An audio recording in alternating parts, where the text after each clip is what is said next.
obligasyon. Hello? Kahit sa parents na tayo guys, magtanong kayo kahit saan, kahit sa parents natin, wala tayong obligasyon sa parents natin. Yung atin, pagbabalik na lang ng ating utang na loob sa parents natin. Pero reality talaga, si parents ang may obligasyon sa mga anak. Ang mga anak walang obligasyon sa parents. Pero dahil family-oriented tayo, minamahal natin yung parents natin, binibigay natin yung ano yung kaya nating best para sa parents natin. Yun. Pero it doesn't mean na obligasyon mo rin yung mga pamangkin mo, mga kapatid mo. No. No talaga, big no. Big no. Oh my God, kapatid lang pala yan. O sige, wag kang umuwi. Mag-ipon ka, wag mo silang padalhan. Wag mo silang padalhan, hayaan mo sila. Kapatid pala eh.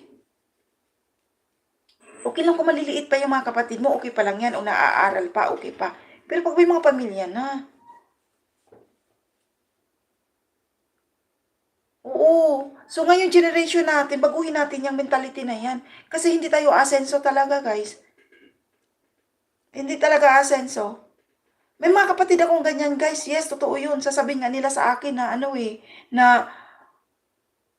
bakit yung iba, kusa na lang nilang binibigyan yung mga kapatid nila? Bakit yung iba, pag umaasenso na, tawag dito, hindi na nanghihingi pa ang mga kapatid, kusa na lang binibigyan. Sabi ko, siguro pag mayaman yung kapatid nyo. Eh ako hindi naman ako mayaman eh.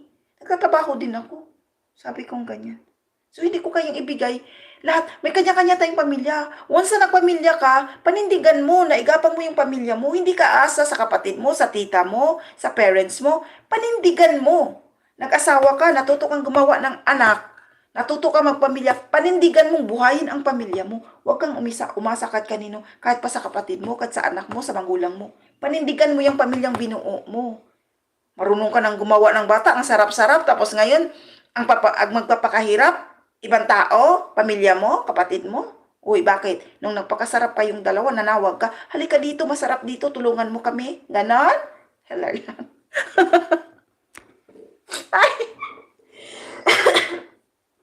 natatawa ako. Diba? Totoo naman eh. Bakit? Yung iba din, tulungan mo naman ako kasi marami akong anak, wala akong mapakain. Hala, nung ginawa niyo yung anak niyo, hindi kayo nawag sa amin dito na, huy, halika dito, masarap dito. Oh, ngayon, nahirapan kang palakin yung anak mo, mahingi ka na ng tulong. Dapat, nung ginawa niyo yung bata na sarap kayo, nanawag din kayo. Para kasama din kami sa sarap, no? Ano yun?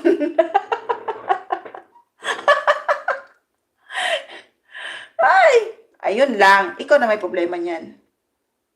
Tinuruan mo silang maging tamad.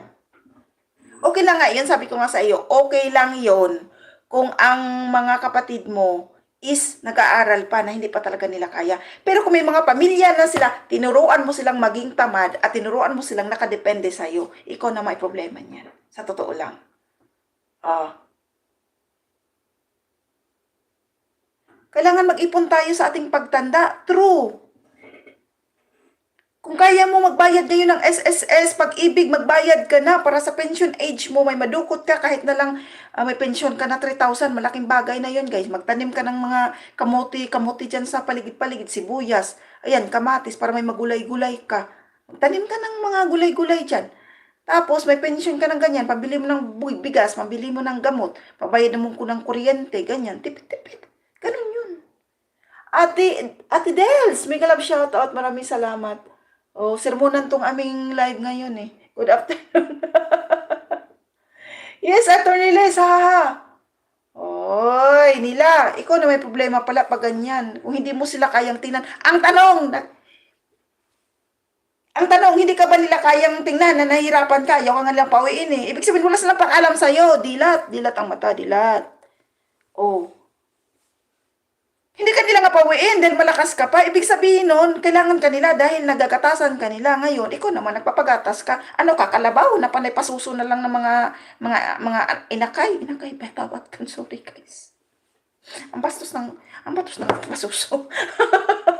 Ang bastos yata yun. Sorry naman, naawa kasi ako dito kanila. Kailangan may tao nito na magpukpok sa kanya para gumising. Tulog pa to eh. Oo.